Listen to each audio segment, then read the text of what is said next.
Hello. What's up, everybody?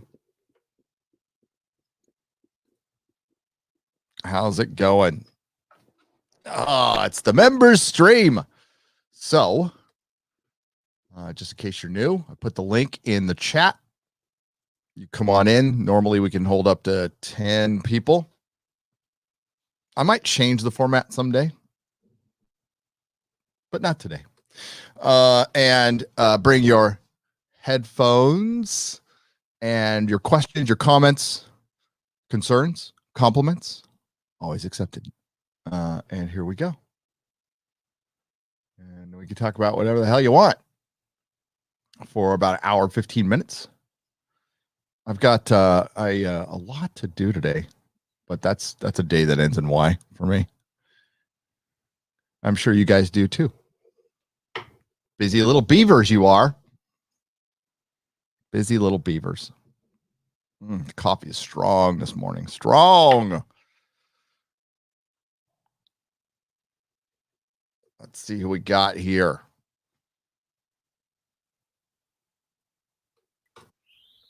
Brian, the Nerdrotic life form.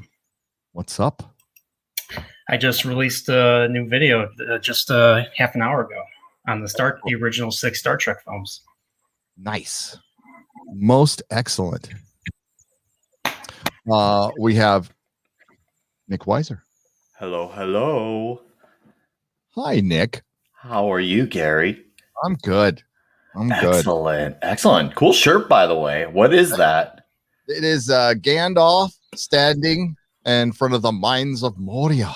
It's beautiful. Yes. And it glows in the dark. Dude, nice. That's awesome. You made me want one. Got it off of QT Q something. It's I know what it is. It's Qui. It's QUE. So it's the top 3 letters of your keyboard on the left. And then so it's Qui, it's like QUET or something like that. Okay. Well, I'll go look for it then. Yeah. George Peter Gatis. What's up, buddy? Gary, it's wonderful to talk to you. And I just have a quick question. Is your room earthquake proof? No. God, no. If we get a 2.5, everything's coming down. Oh shit! We get it's if the sun hits the west side of the house and the east side of the house, it bakes a little bit. Then things move. It's weird. Are earthquakes common in San Diego? I know they are in LA. Yeah. I mean, like common as in we'll feel maybe one a year. You know, I mean, like that's common. It doesn't shake all the time. Sometimes we get them in clumps, and sometimes we'll go a couple years without feeling one. But it's usually like 3.0. A lot of them happen out in the desert, out in because the San Andreas Fault is by Palm Springs. That's what it usually shakes around here. Hello, Father Christopher Miller. Hey, I was gonna let you know. I just finished rewatching Tom Baker Era for the first time in like 20 years. Oh wow! And I've come to the conclusion I think he's better than Tennant. Oh yeah, His humor, it was always kind of like a hard call between Tennant and Baker, but Baker's whole approach to the Doctor is so much better than Tennant. Yeah, and there's a much longer run. I mean, it's a long, insane run, and it's got some great arcs in it. Like the key to time is shit. So I love that. The thing is, like I said, it's been 20 years. So I mean, I was telling Dan and Ian about this. There's episodes I remember as a kid, like Inferno, because it really made a mark on me when I was a kid. I remember these episodes like 30 years later, but a lot of this is for the first time, even though I probably saw it, and I'm greatly enjoying it. Yep, it's good stuff. Were you watching on BritBox? Yeah. Yep. There you go, BritBox. Hello, Apple Emmy's minion. How's the truck driving going? How's the truck dog? She's sound asleep at my feet. Oh, that's good. We're sitting at a dock getting loaded by West Rock paper. That is excellent. Well, welcome. So Welcome. the reason why I'm going like this is because they got a forklift going in the back. All right. I love that. Multitasking. It's a good thing. Jester. Well, I just did sat. What Sorry. was that? I said I just sat for 36 hours in Salt Lake City. Nice. Just sat there doing nothing? Yeah. Did nothing. Well, I worked on the Tortoise and Diamond Dot, so I'm about halfway done with that now. So. Nice. Awesome. What's up, Mr. Roanoke? How's it going? Oh, great. Thank you for doing the stream today. Hollywood gave you guys such a bounty of dumbness yesterday. I'm surprised you're like actually willing to do this. Would have totally understood if you skipped. I've got 3 videos that I'm not going to finish. I'm going to try to get like one of them knocked out. We'll see if what that happens. I have commitments tonight, and Friday Night Tights is just a day I don't even bother making videos on anymore. I was just surprised. Sometimes there's just like nothing, and then all of a sudden it's like just coordinated stupidity. Doggy. Well, what's up, doggy? We definitely have to. I want to go over the House of the Dragon thing because, like, the more I think about it, the more terrible it sounds. I hate the Dance with Dragons. I think it's a bad story. I know some people love it, absolutely love it, but it's really humorless, dark, and spoilers. Everybody dies. Like everybody dies. Like a kid dies, if I remember right. He falls off a dragon or something. Yeah, and the kid who survives is maimed and tortured and and then another kid gets to watch his mom get eaten by a dragon. It's like, That's okay. Yeah. Nihilism personified. It really is. I mean, like, it's a good lore story to tell within Game of Thrones because it's supposed to be, all these stories are supposed to be lessons and move the major A Song of Ice and Fire story forward with little nuggets of like, hey, here's what happened before and this is what's going to happen again. So the whole Dance with the Dragon is supposed to foreshadow Jon versus Daenerys. Like, they're going to fight. They are going to fight. They are going to be the Dance with Dragons, part 2. And because all the dragons are gonna Dany's only gonna end up with one dragon. She's not gonna have all 3 dragons. The dragon has 3 heads, but the 3 heads are gonna be fighting each other, and I think one of those will belong to the Greyjoys, and I think Jon will get the other one after somebody else gets it, if we ever get an end, which we won't.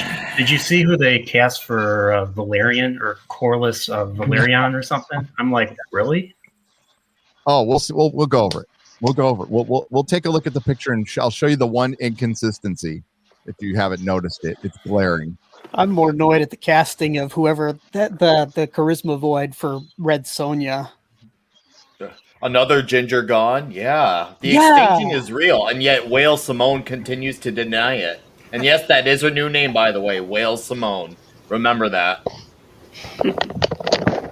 They cast Red Sonja for what?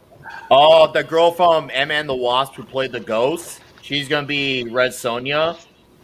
Remember her in Ant-Man the Wasp, the girl who played the ghost? I can't remember her name. She has one of those hard-to-pronounce names. But as soon as I saw a photo, I'm like, oh, hey, look, another ginger god. Hashtag save gingers. Lord Thoth, I hear you.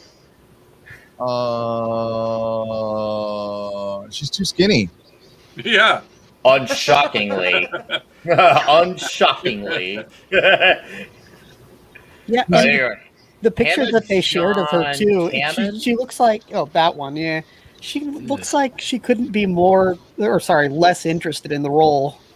She looks like she needs a Baconator or 3. Yeah. You can't have bacon anymore. You can't have hamburger. You can't have any of that. Didn't you hear? You're only allowed 1 burger a month. Oh, God.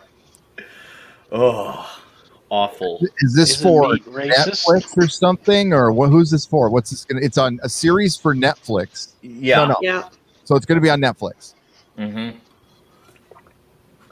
Yeah, see, I mean, fantasy was set up to be the next thing, right? It was going to overtake superheroes. It was trend-wise. It was going to be the one that everybody wanted to go to, and it's going to completely fail. It's going to just completely fail. Especially if they keep casting people who I don't know how else to say it. They aren't jacked. They look like they couldn't pick up a piece of wet toast. I hate this a lot. Yeah, look at like Red Sonja on the right there. Looks like she's got some meat in her body. Yeah, she's got guns. Yeah, guns. Because broadswords and they're heavy. Hey, you can't call them broads. Is Lucy Lawless still in shape to do a role like this? Sword. Lucy Lawless. I mean, nah. Is she still in shape, or because I know She's never obviously not in shape. All right. I'll just say, I mean, if she still got it, I mean, let her do it. I mean, just pretend her tour doesn't exist and let her kick ass.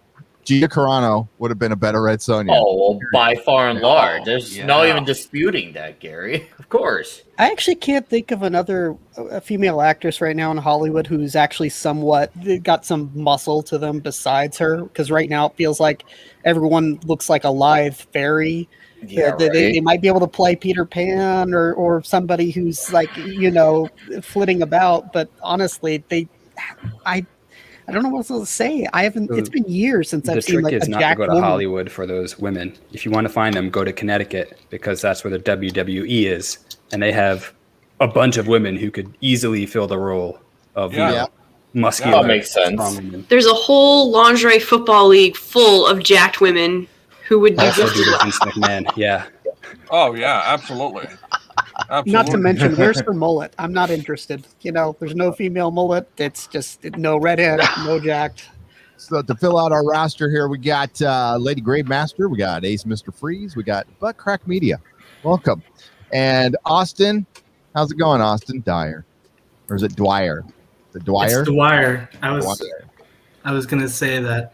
I brought a guest. Ooh. Pikachu. He's peeking at you. Oh, he's in the Eevee costume. Oh. Yes, it's the best. What's your Love Pikachu it. voice? I'm not. Prime time right now. I can't do it. Yeah, I heard that so much when I was my oldest was young. I heard that stuff all the time. Yeah, this is ridiculous. This is anorexia, bulimic Red Sonja. Great. And the most forgettable Marvel villain this side of Carly Morgenthau. The enemy. Oh man, that character is the enemy. I'm gonna do that. Ask 1 out of 10 people who the villain from Ant-Man and Wasp is, and they're gonna be all, yeah. The Quantum Zone. Michael Douglas. They might vaguely remember the gangster person who I just remembered as we're sitting here. Oh yeah, I didn't remember him either. Well, the dude with the long hair? No, the guy from that TV series with Chickless. Oh, I've not synced it. God, he's an actor, a guy who I know. He's definitely an actor. He's the guy from that thing at the show. I've seen the movie twice, and it seems like my memory has gone into the quantum zone. He's one of the actors from The Shield.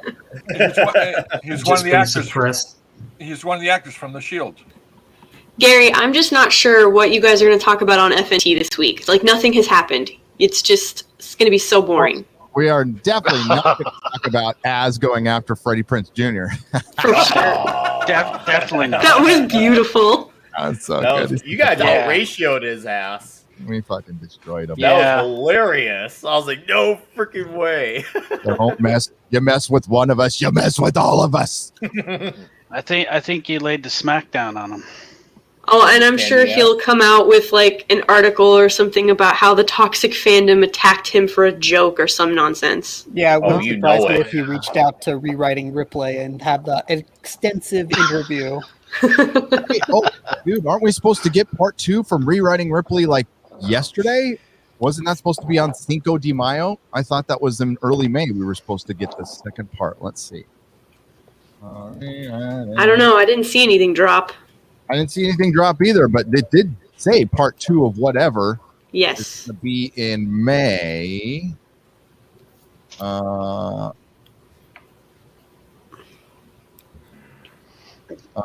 No, their last article was about something about fucking Lord of the Rings. Dude. All of the shenanigans that have happened this week are just insane. You announced a Black Superman search on Cavill's birthday. Where's your subject for tomorrow? Yeah, I feel like the go. subtitle for this week's news could have been just to piss you off. We've cast this and kind of ousted Henry Cavill just to piss you off. We've cast this anorexic actress just to piss you off. Don't forget the Marvel trailer that dropped. Oh, about escapism and all that.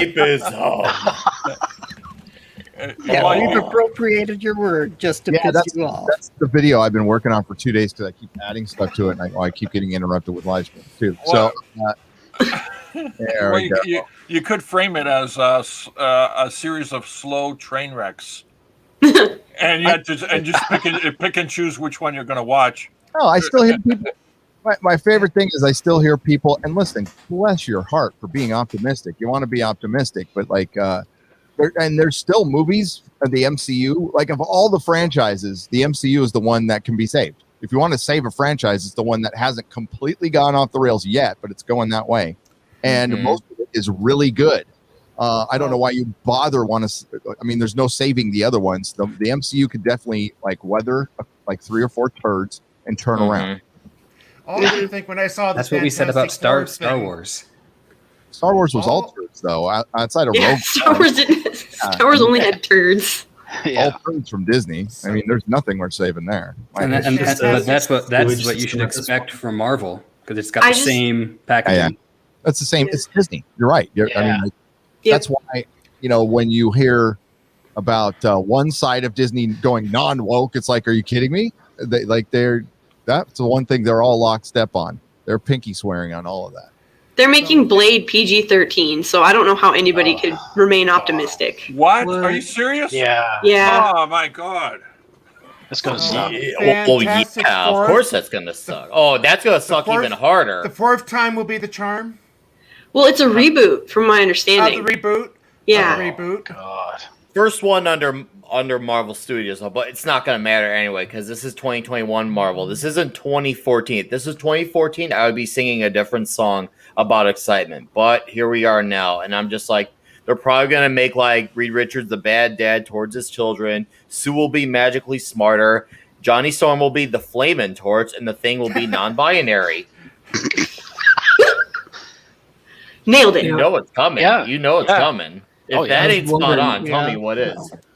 How are they going to have a Blade remake? Because how are they going to keep telling people that Black Panther was the first black superhero? They're going to already talk about him being Jewish, I think. I think they already talked about that because I think Mahershala Ali is. I've heard some crap about that. I thought it was he was Muslim. Well, that means they'll emphasize on Muslimness somehow, even though it has nothing to do with vampires. Right? And he's good casting. I was that's awesome. And then I heard everything else, and I'm like, that's not awesome. That's not awesome. That's unawesome. So I'm looking at the end of this Rewriting Ripley thing, which I did not read all of, and I love their updates. They Zoe Quinn's pronouns were updated after mistakenly using she, her pronouns instead of they, them. And then they urge you to donate to the Southern Poverty Law Center. Oh. Yeah, they aren't a hate group. They don't have any kind of affiliation or backing whatsoever. Just light your money on fire if that's what you're going to do. Yeah. Well, so what really makes me I laughed. I'm Gary, I'm assuming you saw what Martin posted yesterday on his Not a blog. I saw him post a picture. The thing with Nelson Mandela. Yeah, where it's basically heroes are the ones who make peace and build things up, not destroy. Or I forget the exact quote, but that was basically it. Meanwhile, everything is being deconstructed around him, and he's at the core of it. Mm-hmm. It just made me laugh.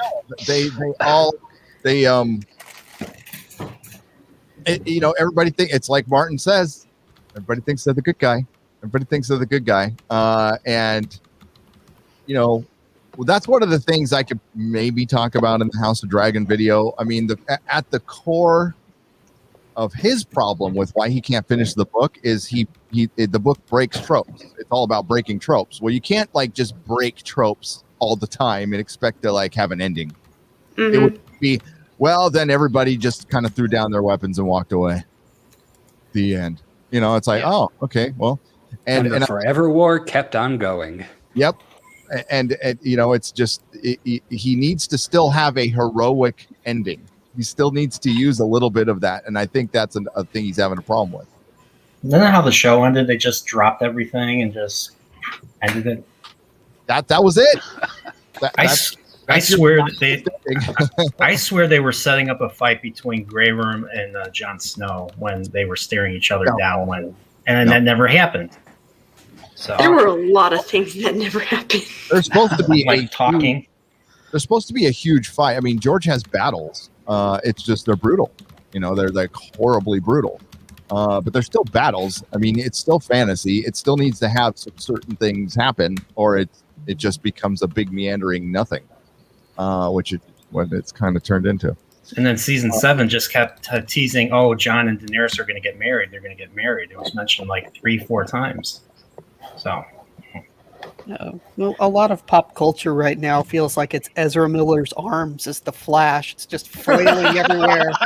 You know, it's going fast anywhere, but it's flailing like crazy too.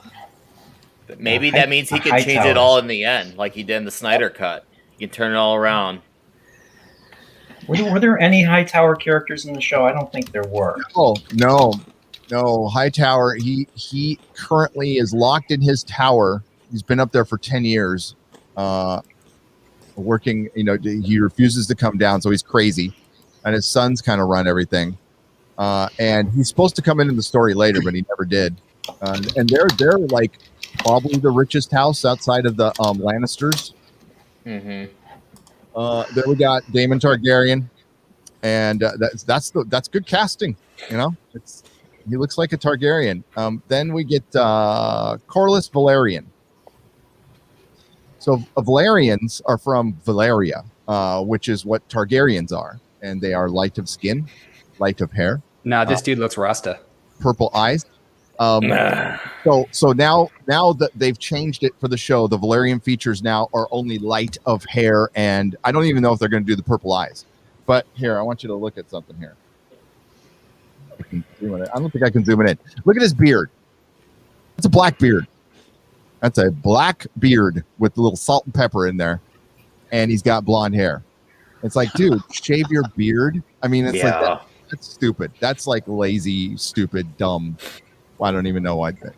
If you're gonna make it where Valerians are all different color people with blonde hair and purple eyes, okay, it's fantasy. I can't argue with that. If George approved it, he's the. But his family is kind of outcast too. Mm-hmm. And yeah, so he's the sea snake. He's a very important character, and is probably the most interesting character, to be honest with you. But it's there's no White Walkers, there's no George R. R. Martin dialogue, and yeah, I don't see a ton of interest in this. I mean, it's only got, it's not a ton of likes right there, and it was Matt Smith was trending over House of the Dragon yesterday, and I think it was just because Matt Smith. Does anybody give a shit? No, not really. Because Gary, doesn't this all end with season 8 of Game of Thrones? Isn't that what this all leads up to anyway? Takes place 100 years before Game of Thrones, and everybody fucking dies, and it's basically the decimation of the Targaryen house. Like, they had a bunch of dragons going into this. They had 18 dragons. 18, 20 dragons, and they come out. And they all die? And they all fucking die. Wow. That's so sad. Yeah, because war is bad. War is bad. Power is bad. And it was only supposed to be a lesson, and they tell this story in the special features of the Game of Thrones Blu-ray. You can watch it on YouTube, and you can see the whole story pretty much. It tells you what happened. I don't know why they would adapt this. This is This is an odd choice. I guess it was safe. But I mean, you're not going to be traveling to Essos. You're not going to see, any of the East, or maybe Bravos once in a while. You're not going to really go up to the north. You're not going to see the Wall. There's no reason to go to the Wall. Maybe the Iron Islands pops in once in a while. There's no real Lannisters to worry about in this point in time. So you're seeing a bunch of different houses, which I guess cool, but who cares? Yeah. I have a Game of Thrones question. Because I really like fantasy, but I've never, for whatever reasons, I've never gotten into Game of Thrones. I never read any of the books. But knowing that the series isn't really gonna finish, is it worth reading what he has, or should I just skip out? I guess they have very good escapism, in my opinion. So I mean, that's really up to you. If you need an ending, then I wouldn't. It's some of the best world building I've ever read, period, in anything. And best fleshed out characters, and he does very interesting things with subverting tropes, but doing it in a way that doesn't, it's not filled with plot armor and stupid shit. Everything makes sense, and it's done on the basis of random shit fucks up the best people's plans all the time, right? And it does it in a very unique and authentic way, really. But he just can't end the damn book. Problem. It's a problem. Tolkien is when you want pure fantasy, Tolkien's better. He's the best. He started it, there isn't a bunch of people fucking in it, and there is political intrigue, but not that much. It's pure in a way that's very nice. It's not meant to be nihilist. It's meant to be an enjoyable story to read and have a good time. God, I miss those enjoyable stories. I've been rereading my Lee and Kirby Fantastic Four, and it's just amazing how pure and full of joy they are. Yeah, they had their family issues, but it's nice to see them put it all aside for the greater good of mankind, and just see them be heroes, and even being smiling, just little things like that. It's wow, I forgot how good this was. You're not even allowed to have attractive characters anymore. That one Tumblr artist dude or whatever who fixed Campbell's MJ because she was too sexualized or whatever. Yeah. And then people pointed out that it was perfectly fine because he called it soft core, and I was I'm gonna disagree with that. Because there's nothing happening. She's sitting on her couch. It's an attractive woman being left at home and nothing else. You have problems. My favorite thing about that whole thing was he was complaining about shirts don't work like this. And you're talking about a comic book where a dude has spider powers. And you're I know. This is unreasonable. Exactly. Shirts don't cover like that. They don't sit like that. Dude. Yeah. I'm just sorry. Hey, I'm gonna jump off. I have to get ready for work. So I'm the Nerdporial Life Form. I just released a Star Trek video, how to watch the 6 original films. Mm-hmm. And I do make fun of George R. R. Martin very briefly at the end of the video. You'll see. Oh, excellent. All right, man. Take it easy. Thank you. I think I'm going to pop off too. I just wanted to let you know I just crossed over 700 subs. So nice. Yay! We're going to be doing our Friday afternoon stretch pre Friday night time stream tomorrow. Nick Weiser was with me last week, and that was pretty fun. Yes, it was. So, we'll do it again soon. Yeah, it's kind of like this. I'll put the link in the chat. Anybody who wants to join us, you're welcome to. So, perfect. I'll catch you all later. Take it easy. Be well, sir. Thanks for coming in. All right. Lady Grandmaster. I was just going to bring Hello, it. No, I'm just everybody. glad. Hi. Hi. I have headphones, so now I can communicate in a less awkward fashion. Bless But I'm not going to be quite I close like to the how camera. culture casinos in the black void there. Yeah. I don't know how Az does Where he it. I comes don't know from. how you can all understand Az, and he is sounding slightly Americanized though. The British accent is very. Be grateful I'm not Geordie, otherwise you'd all be very confused. Oh. There you go. What were you saying, Nick? I was gonna say, I'm Lady Gravemaster when she brings up, J. Scott Campbell's art. I'm just glad the outcome of all this is that Campbell defended his artwork and didn't bend the knee like all these other people who are always like, oh, I'm sorry I did this. I'm just glad he actually stuck to his guns, like, bro, take it or leave it. He corrected the corrections. Happened. He fixed the fix. Like, that was awesome. So awesome to see. We need more of that. It felt good just to see that little victory. Yeah. That's all I wanted to add. No, that was good. I agree. Yeah, You he's gotta not. take the win. He's not gonna Exactly. Well, his bread and butter is like, overly sexualized girls. There's nothing wrong with that. So he's not going to back off that. Thankfully. Plus, they're not actually real girls. I've checked. They're drawings on a page, two-dimensional ink color. They're not real women. Someone would have been afraid of HBO. I have to point out. I actually met women that look like Jason Scott Campbell come to life art. So they do. It exists. It exists. With the right surgeries. Yeah. No surgery. Just real natural people. They're out there. It's crazy. Wow. Oh, I mean, man. I knew a girl once, and she looked like she was all makeup, but she didn't. It was just natural. So yeah, you get different types, I suppose. Well, But these comics, they just want to cater to one type now, don't they? Yeah, those look they like want to move They away from they really want to I don't know, cross and blend these.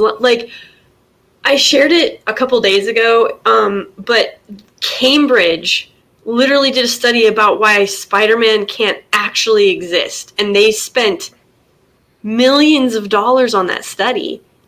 And because they were like, the gecko is the largest creature that can still stick to walls, and I was like, well, who cares? It's a comic book. Why do you want this to be so real? That's I think way I even too much tagged money some of wasted. Cambridge, we need money for this hospital. We need money for these charities. No, we're doing a study on Spider-Man. It's to do with geckos. Trust me, you'll love it. Exactly. I was like, yes, please, let's do this study about things because I'm awesome. And that's how I imagine these people get their grants to do these research studies, because that's it was from Cambridge. It was from Cambridge. Wow. What? No, I mean, that We says now everything. have non-binary ants and confirmation that Spider-Man can't be real because he's not the size of a gecko. Legacy institution stuff. This whole time I thought that Spider-Man could be real. This study has now proven it wrong. I've been letting myself get bit by radioactive spiders for the past 10 years, and other than my dick falling off, nothing's happened. You're gonna want to told get them, that and they could have looked given at. me $10 million, whatever, how much it is. I would have read that study. I couldn't find a spider or radioactive material, so I just dumped a snail in some The dogma. dick is still radioactive and would working. hope for It's the just best. no longer connected. A life of its own. Spider dick. I'm very confused. It rented out a room of my house.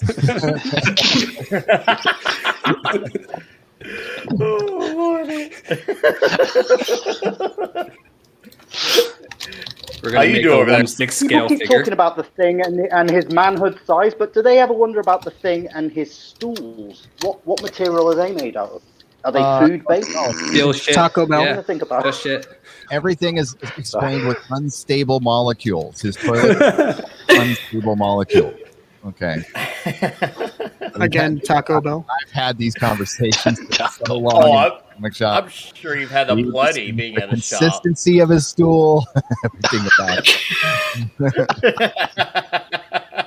That's so shitty. These are the things we want to know. Forget woke Hollywood. I want to know the consistency of the things doodads. Yeah. Doodads. Stools. I didn't know the appropriate words. Yeah, I'm British. You'll take a while to get used to you guys. Yeah, we don't have any Lord. Brits around here. Need more Brits. Yeah. Come on, Brits. All right, Gary, I'm going to back out, so I'm going to let other human beings walk in. I know there's a ton of people who are just anti get in, but before I go, I'm headed to Clobber Times for the Global Geek Gang. It's always a great time, so if when Nerdrotic is done, go over there. I'm at 350 subs. Help me climb higher so I can achieve great things in the world. And you all have a magical rest of your day. Fucking A, Nick. Take it easy, I'll buddy. give you a You sub, too. mate. No Thank worries. you. Excellent. Love this. Love that all these channels are popping up and everyone's got a brand now. Everyone's their own brand rather than like my new avatar. Whenever I switch my TV on, it's a nightmare. I do. Shout out to it's a. Oh, Stetson, you're jumping on over everybody. Oh, sorry. Got a little delay going on with your phone. So, maybe. Yeah, and people's sound keeps cutting out. So I usually speak over people all the time, but not this time. It's all right. Do the best you can, we all have computer issues. Trust me. I'm having mine right now. So. Oh, dude, I can relate. Fucking computer. Fucking believe it. So shout out to It's a Lemons for making this new avatar for me. I think it's awesome. I love it. And you were talking about Red Sonja. Nobody mentioned Gwendolyn Christie. Gwendolyn Christie. I mean, I know she's blonde. There's nothing a woman can't fix. Brianna Tarth. How is that not Red Sonja? That's Red Sonja. Some Red Sonja's She can pull it off. She's I'm not really that attracted to her. How do I put this? Hot. I don't care. That was it. That was what I was saying. Yeah. She doesn't do it for me. Yeah, she's not Brigitte Nielsen. Sorry, Gwendolyn, you're a fine actress. Hey, y'all are crazy. She's hot to me. Exactly, that's the comparison. There you go. Hey, eye the beholders, man. Whatever floats your boat, my friend. Okay. They felt so strongly about her in A Force Awakens and The Last Jedi that they never showed you her face, and they gave her like 3 lines. But man, they were running her on the press tour like she was the star of the damn movie, right? Oh, yeah. Wow. Those interviews, like looking back on them, they are cringe, and even then they were cringe-inducing. Seeing her sit there and explain her character. Yeah, I get tossed down a garbage chute in the first movie. Yeah. Culture. Yes, sir. You're in the void. Yeah, I'm just hanging out. It's this is where I hang out when I'm not working or editing a video or whatever. So I'm Casino's been repossessed. I'm contemplating a political channel or a news-driven channel like over on Odyssey, because I wouldn't even bother starting it here on YouTube at this point. So there's stuff I can't cover every day that bothers me. I've run across some subjects today that you guys it would blow your mind. Oh dear. Yeah. Well, it's just right now. I mean, when people always say, "Well, there's all these conspiracy theorists and stuff like that," and the problem is that if you can point a direct line at 180 companies or right in that ballpark doing the same thing, saying the same thing, acting the same way all of the time, basically releasing identical press statements, et cetera, because we've seen that before with news, Meredith Media, stuff like that. It's a threat to our democracy. It's a threat to our democracy. Yeah. But it's bigger than that, and I keep uncovering more and more of these little tidbits along the way over the course of the last 2 years. But as I start to go back into 2018, 2017, we start to see the shift. And nobody talks about the giant number of CEOs that left between 2018 and the end of 2019 that left the companies they were running. There was a reason that all happened, and we ended up with the leadership in the positions that they were in. We had the changeover in the slates of boards of directors, and starting in about 2013, 2014.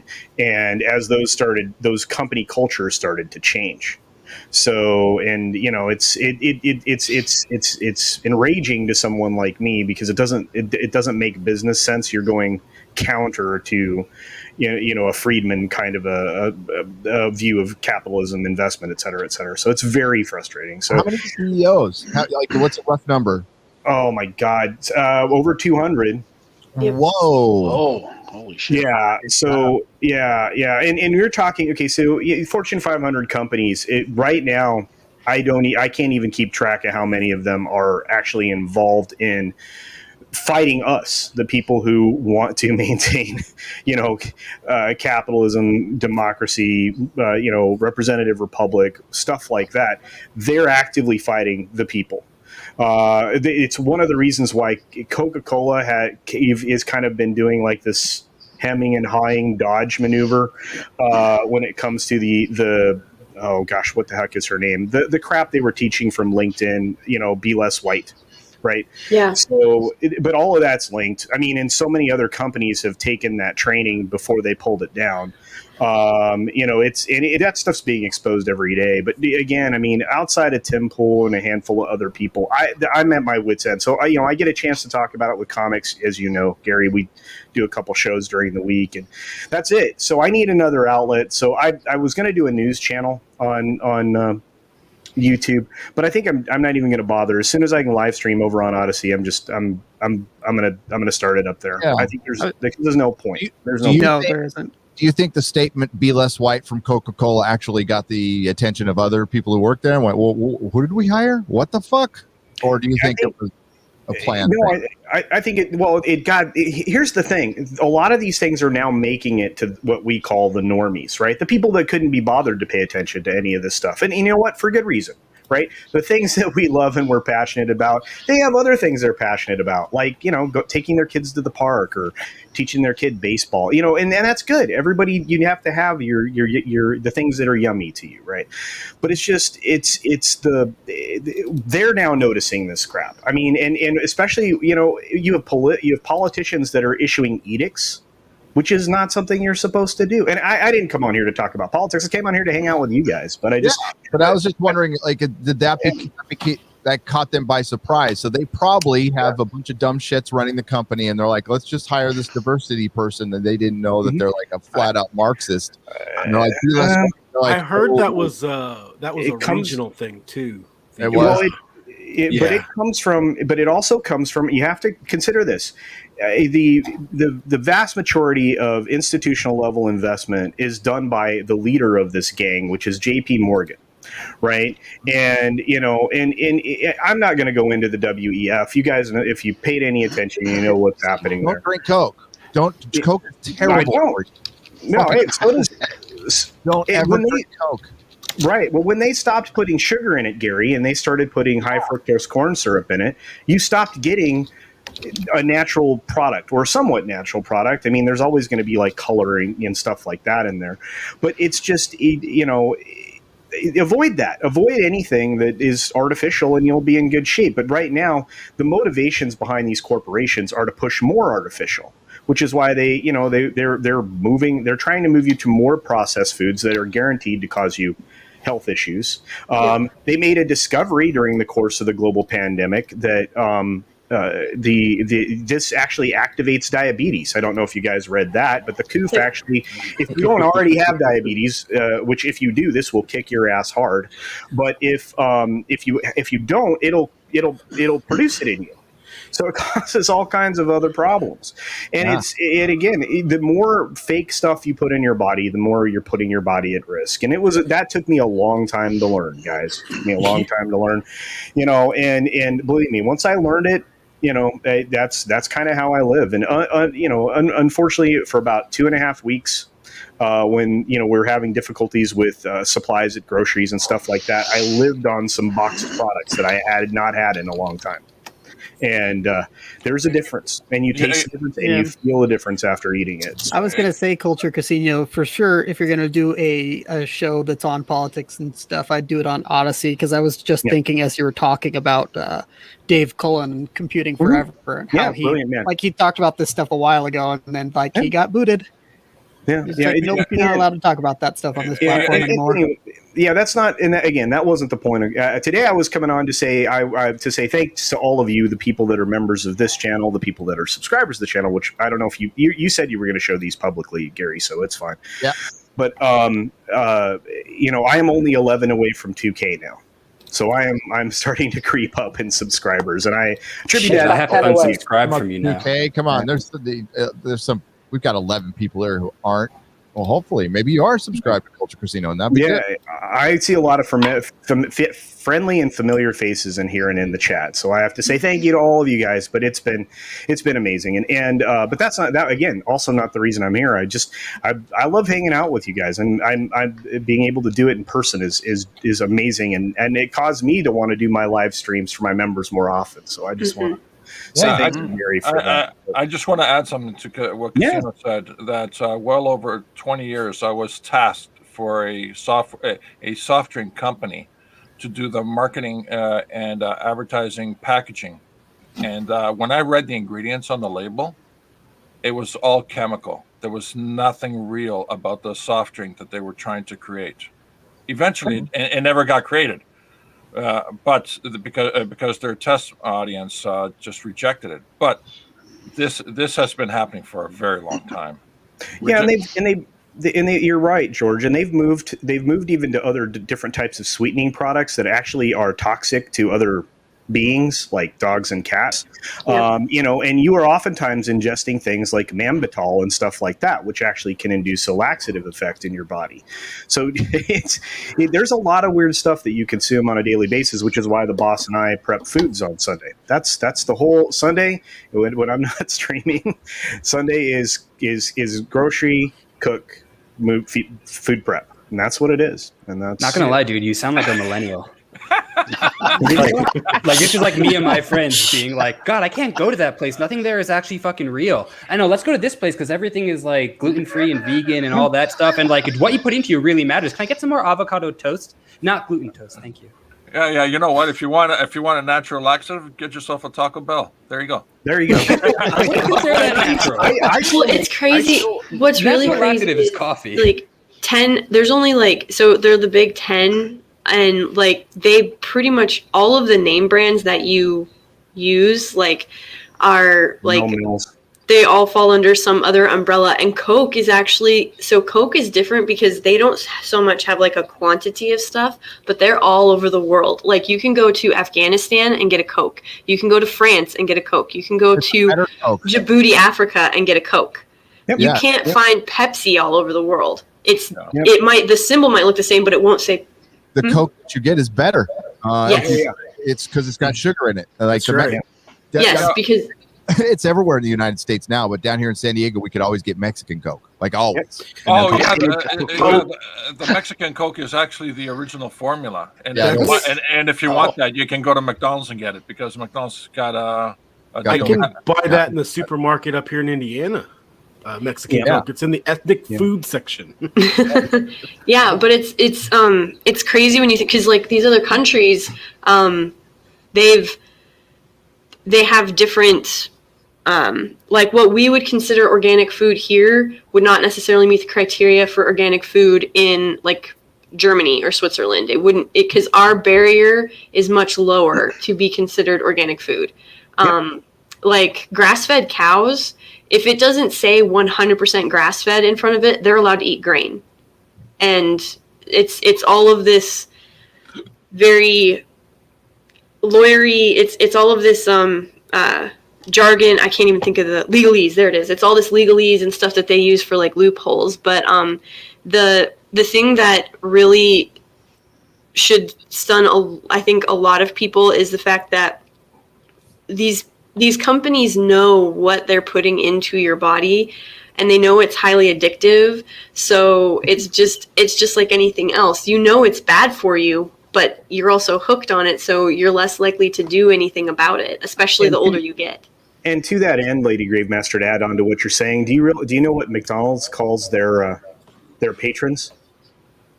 No. For a while, they called them users. Because they knew of I shit you not, the addictive properties of their foods. So yeah, it's just we're in this weird world. We're in this weird world. You know, and consumers is such a fucking foul term. I try not to ever use it. It's terrible. You have me rethinking my whole view of community now, because I'm always like, well, I hate that word. For all your users, Gary. Word. I know what stop using the problematic community. Fuck that. We're a bunch of individuals who like some shit. We have some commonalities. That's about it. Yeah, no, I've seen videos on that where somebody had broken down how it's kind of the word community really gets its roots from communism, and it sounds crazy and conspiratorial, but no, it's right there.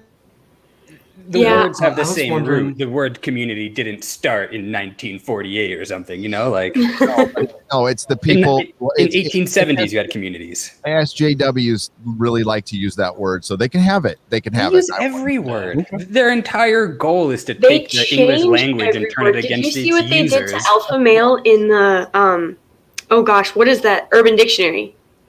Did you see how they changed the definition of alpha male in Urban Dictionary? Oh. What, they turn it into Rick Santorum? It's like it's the base model, not recommended for any user or some, like, hang on, I'll find it.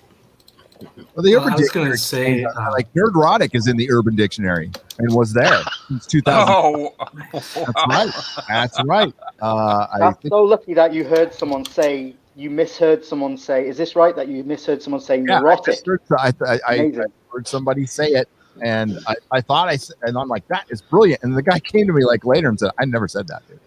I'm like, he's all, I don't remember. It was fucking 5 years ago. But I'm like, okay, well, shit. All good. Okay. Top definition on Urban Dictionary for alpha male. Early version of a male before testing and bug fixes. Unstable and not suitable for the public. Example, that guy is a total alpha male. Better not invite him over. Isn't that a beta male? That's why your party consists of warning. cats He and may your sleep 5 with a lot best of women.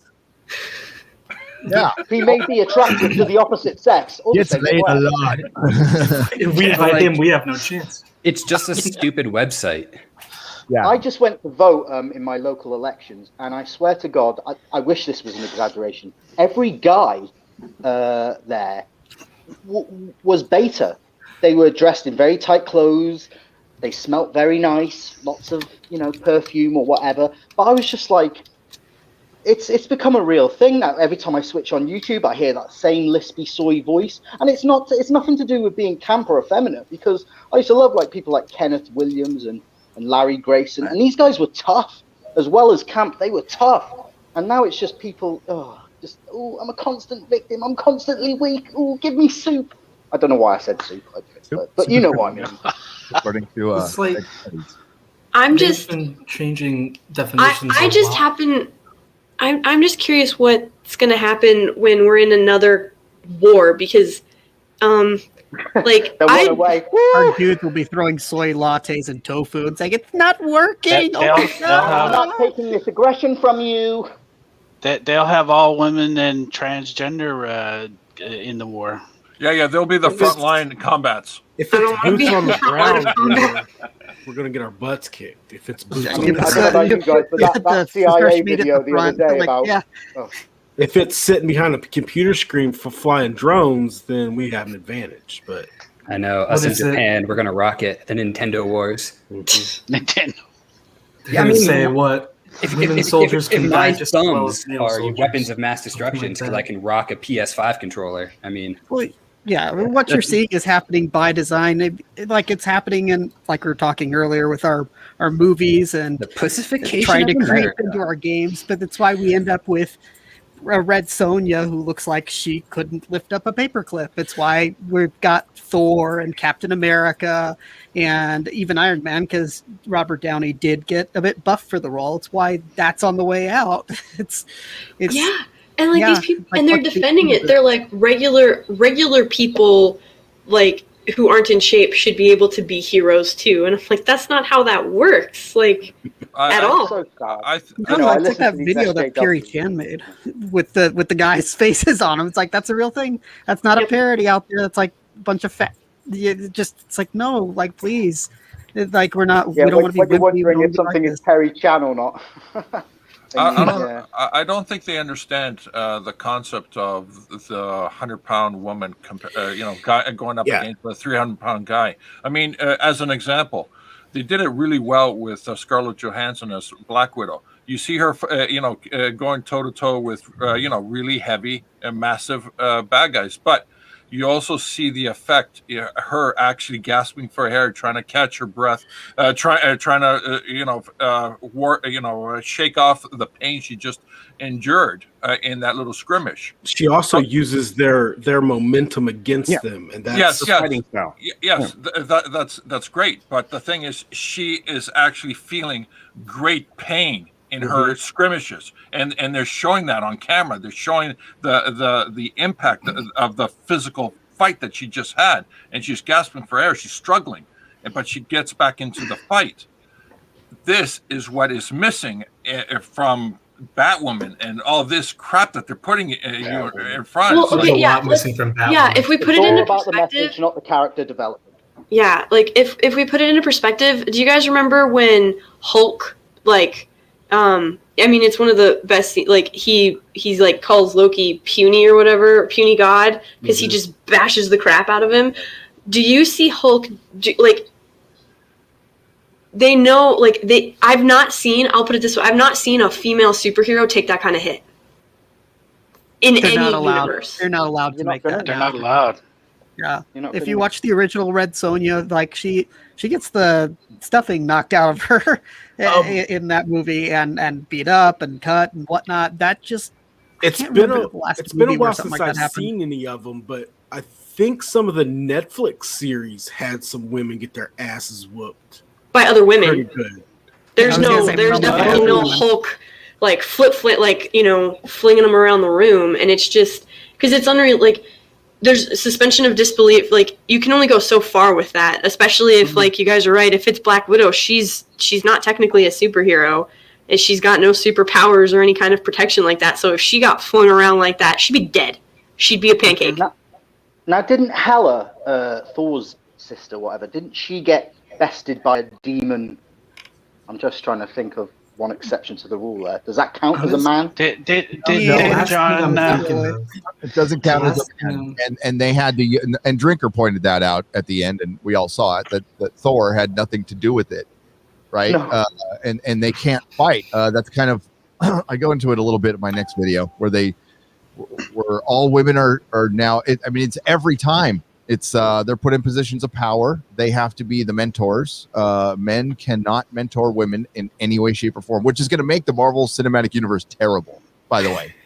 Because every time a dude does something, he's going to have to be inspired, pushed, or ordered by a woman at some point. I'm trying to think of the last time I can remember a male superhero beating up a female super villain or anything like that, and all I can think of is way back to X2. That's the first thing. It's really the only thing I can think of recently. I totally spaced that one. Yeah, him and why am I blanking on her name? But yeah, Wolverine and Blade Lady. I feel just blanking. But yeah, other than Lady that, Deathstroke. I can't even think of one. Deathstroke. Yeah. Thank you. Yeah, and that was an awesome fight scene. It was. That was a great movie. Not that we're advocating for women getting their asses whooped. Just no, I am. Yeah, we are. No, as a woman, I think like men, fight like men. Yeah, no, I just okay. I am of a mind that if you everybody should be punched in the face at least once in their life, so that you know how it feels. Because there are some people, they're more they're afraid of getting punched in the face, more so that fear is more controlling of them than actually getting punched in the face. But also, it's this whole thing. It drives me insane because when I watch these shows, women get in 15, 20, 25 hits, or it's this really big Kamehameha or whatever, and it's they blow the guy away. But if any of these guys actually connected with these women, it would be done, done. And it's stupid. It's stupid the way that this is being set up because I know this is going to sound really, really toxic, but like if a man who weighs 220 pounds punches a woman who weighs 120 pounds, like she's done. Gonna die. Yeah, You've seen UFC, right? Done. And the problem is, watch that Marvel show or Disney like people, show. yeah, like people are like people are walking this line between counting on the chivalry of the good men to not actually hit the women who are like trying to beat the crap out of them, and then the weak men who do actually try and take a swing and have, noodle arms. Sounds like Charlie's Angels. Like a lot of women are in this really false sense of security. I mentioned it when I brought up a self-defense tweet the other day. They were like, until men learn how to behave, every woman should learn self-defense. And it was like absurd. Her partner was a meat puppet who just put himself in the position she needed him in order for her to be able to do the cool little moves that she was doing. But in a real fight, you don't do that. You have to literally take your opponent out as fast as Culture. I know we've talked about this. Take them out as fast as possible and then run the hell away. Because unless you go looking for a fight, which makes you the aggressor, you're going to be on defense the entire time. And that means get the hell out of the situation. And these aggressors generally are like, they're not going to stop if they just beat the crap out, like if they put you down, for the most part. Yeah. These are bad people. And so it's just this whole situation really pisses me off, because now you have these girls who think that for whatever reason they can do whatever the hell they want consequence free, which is ironic considering most of them are like consequence culture or whatever. That episode of Roseanne way back when, where they took the self-defense class and they had that big dude in that like foam outfit, and they pretty much just kneed him in the balls and kicked him in the head when he fell down. Like that's what you done do for humor, but that's actually, that's effective. I took Taekwondo something like 15 years ago, and I don't know how else to put it. When they had the women up there doing the stuff, the instructors, who were men, by the way, would say like, look, here's some throws, here's some moves, and yes, here's some effective punches. But your best defense against a dude who's bigger than you is literally to punch him where the sun don't shine and run. Yeah. Yep. And I wonder what happened to that in cinema too, as we're sitting here thinking about that. It's done for comedy, sometimes done for effectiveness, but that's what you do. Yeah.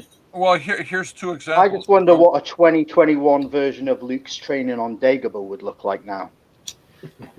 Right. Well, you have a female Yoda. They just guys, hanging out. Training. Yeah, Yoda would be a chick. The 2021 version would be Yoda sitting down at a table and describing the training to somebody. They wouldn't actually do it. Well, here's two examples. Guilt you must feel over your whiteness. Feelings in hut ways. Here's two examples. I mean, your privilege. Thor versus Hulk in Avengers 1. That was epic in its battle, and the equivalent to that in the DC universe was just for a few seconds, Superman versus Wonder Woman. That few second skirmish by itself was, in my opinion, one of the most epic moments in superhero history, because you have these two super beings actually going head to head, and when Superman actually headbutts her into the ground and she's out, I'm going like, yes, that's comic books. That's comic books come to life. And they nailed it. It's not Wonder Woman putting him down; it's he putting her down. And they respected the concept of what they were created. It was amazing. It was just for that brief moment. It was real, a real comic book come to life. That moment right there. Yeah, and they're gonna get less real as time goes on. Like that casting of Red Sonja. Just like I am dumbfounded by that. That is like, wow. That is for one, it's a little. I've not seen it. I've not seen it, so I'm waiting for a surprise. Oh, sorry. Whoa! Here we go. I'll show you the fucking casting. Don't do this to me. Red Sonja. Here's Red Sonja. Everyone. Ginger side is real. Oh yeah. Not according to Gail Simone. Gail Simone. What the? Dipshit. She's been under the sun a little bit there. What has And she been she's- in? I know her from something. Oh, And okay. she's- What has she been in? What's she been in? Ant-Man and the Wasp. Where's the red in Red Sonja? Smug fucking look. Gave it away. I'm sorry, but well, like that's the perfect way to describe her. Though it's like I know her from something. It's like that's what a charisma void we have for actors and actresses now. Yep. Like I think I recognize them.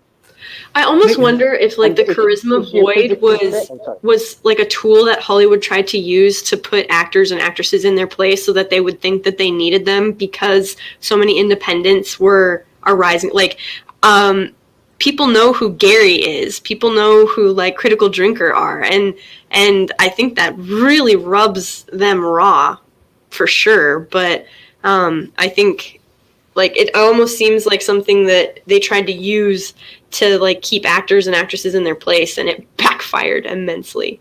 The only reason this comic sells at all is it's fat covers. They're fat covers. That's all they and like, hey, God bless you. You know, God, it's good for the prostate. But but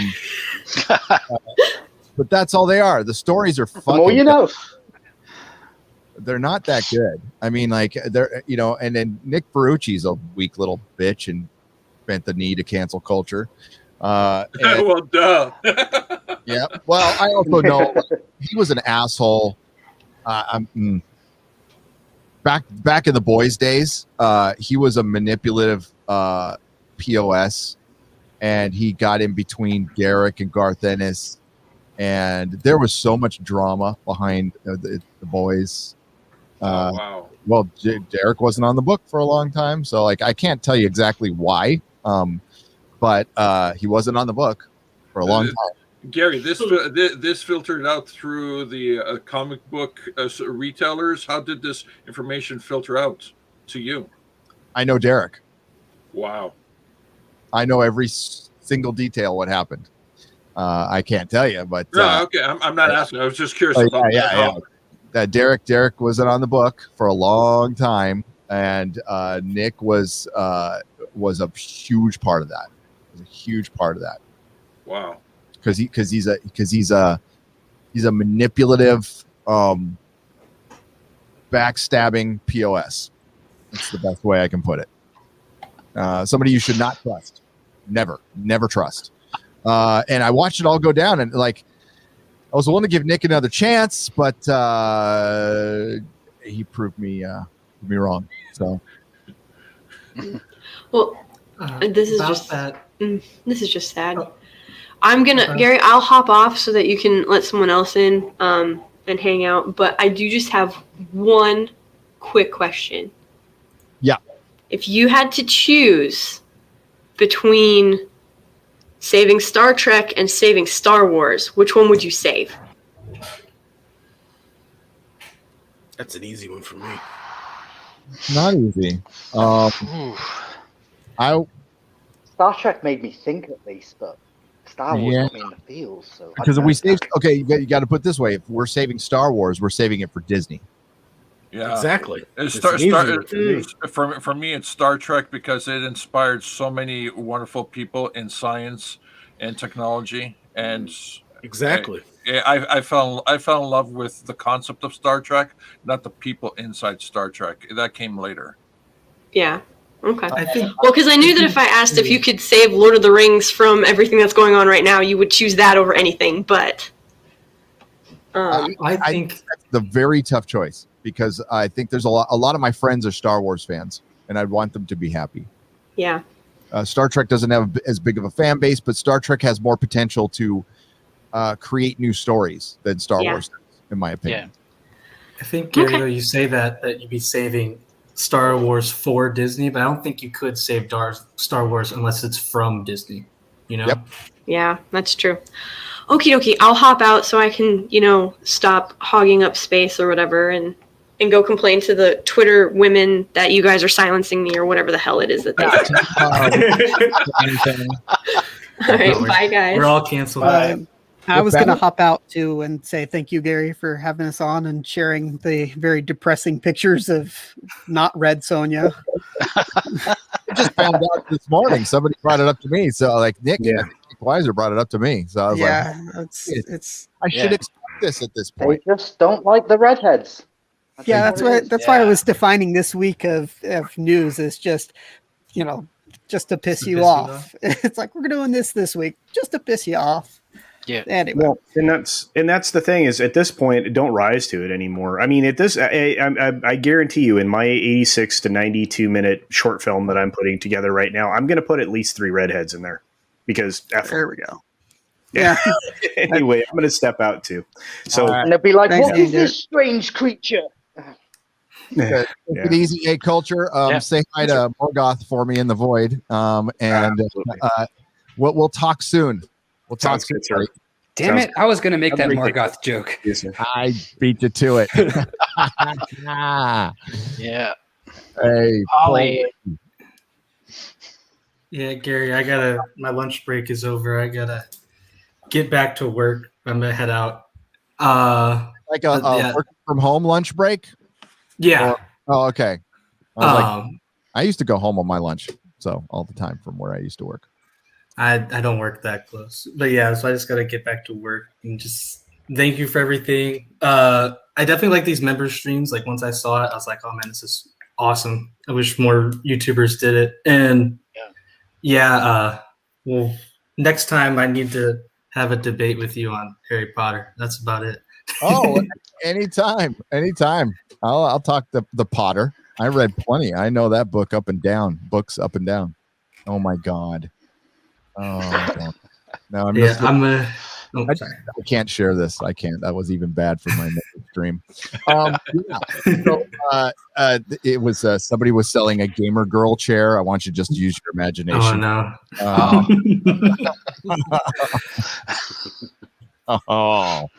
no. Take it easy. You'll have to describe it more. Gary. I can't imagine it. Yeah. Off stream. Yeah, off stream. Yeah. We got Movie Maniac. We got Paulie. We got Darius. What's up? What's up, Gary? Hey guys. Hey, everyone. So Gary, did you see the Bad Batch first episode? No, I am not watching any Star Wars. It was pretty lame. Neither am I. Was it lame? Everybody's saying it's What happened? Well, I was going to say, Freddie Prinze Jr., you're a little bitch. So sorry. There we go. Yeah, well, he voiced the young Jedi in it. It sounded really, really strange. Oh, It yes. wasn't very good. Oh, my God. That was so out of place. It was ridiculous. Yeah. The voice casting for a child? Are you kidding me? Wow. What? Yeah. I would consider myself more of a Star Wars fan than Star Trek, but hands down, I would save Star Trek because, in my opinion, George ruined it long before he sold it to Disney. I do not like the prequels. I don't like the remastered crap that he did. Yeah, but gentlemen, I have to submit to you and ladies, if we have ladies still here, it was the creator's vision. It's as pure as you're going to get.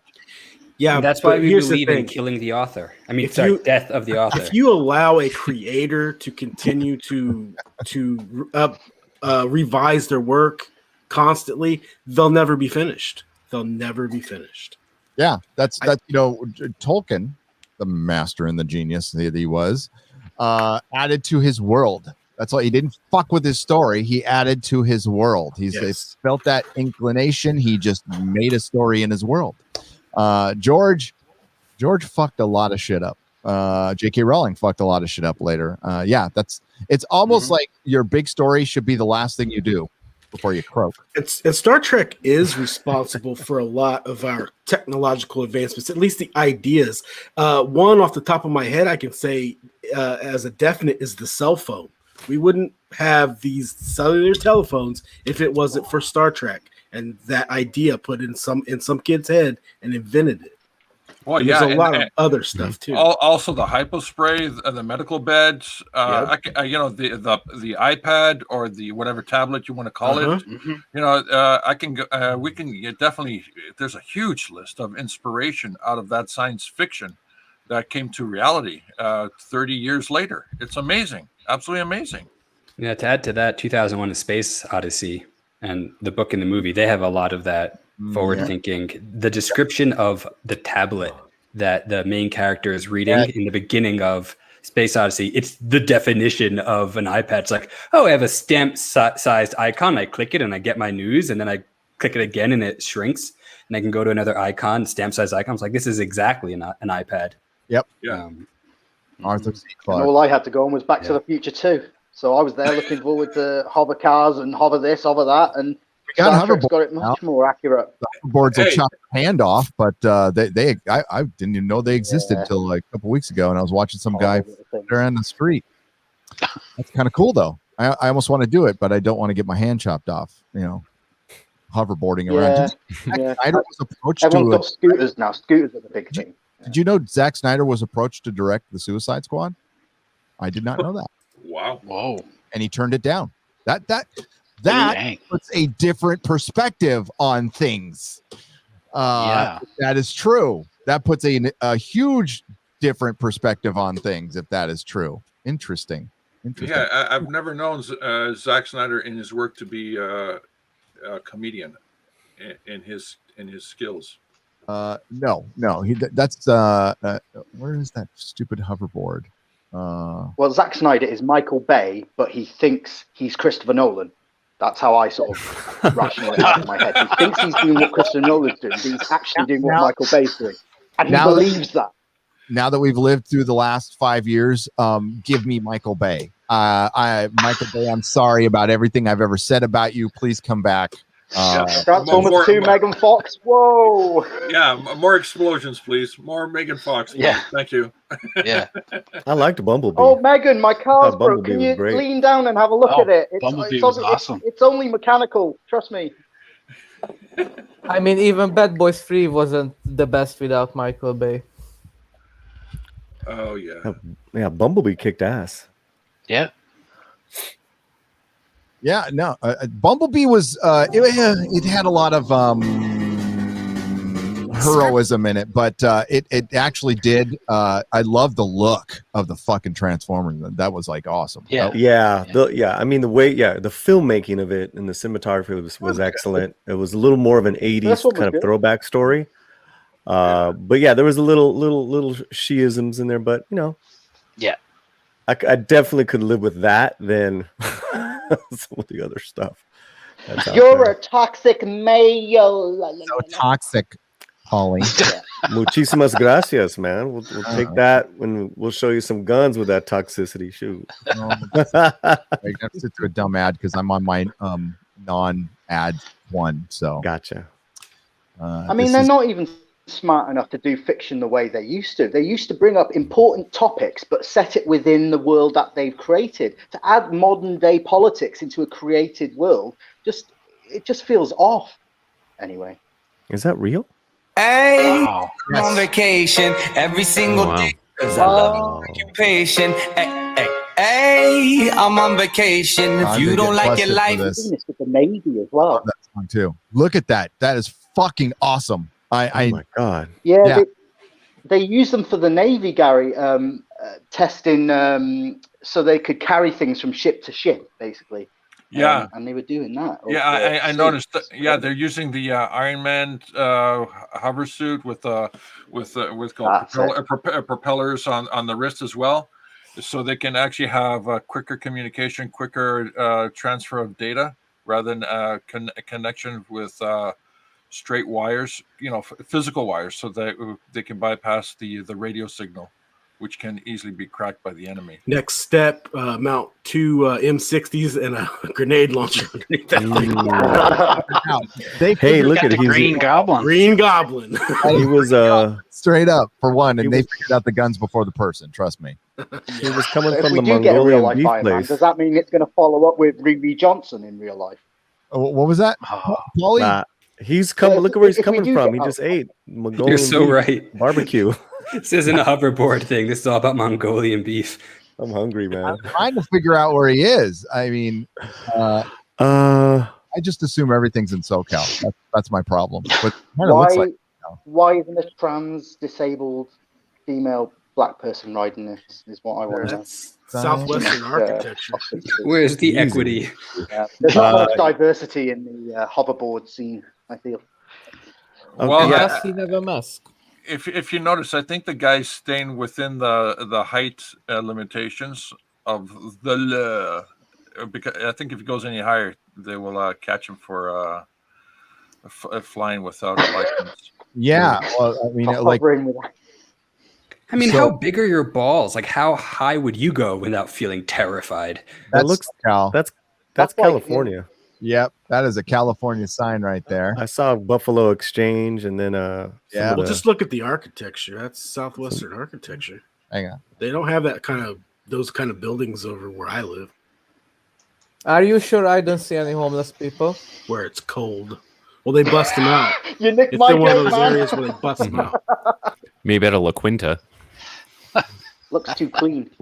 It definitely says San right there on the street sign. So that is either that's LA or San Diego. I can't remember where I don't mean to change the subject, but I can't remember where I read it. But I found it quite hilarious that during the Oscars they bust away all the homeless people away from where they were doing it, and the I think the movie that won Best Picture was about homelessness.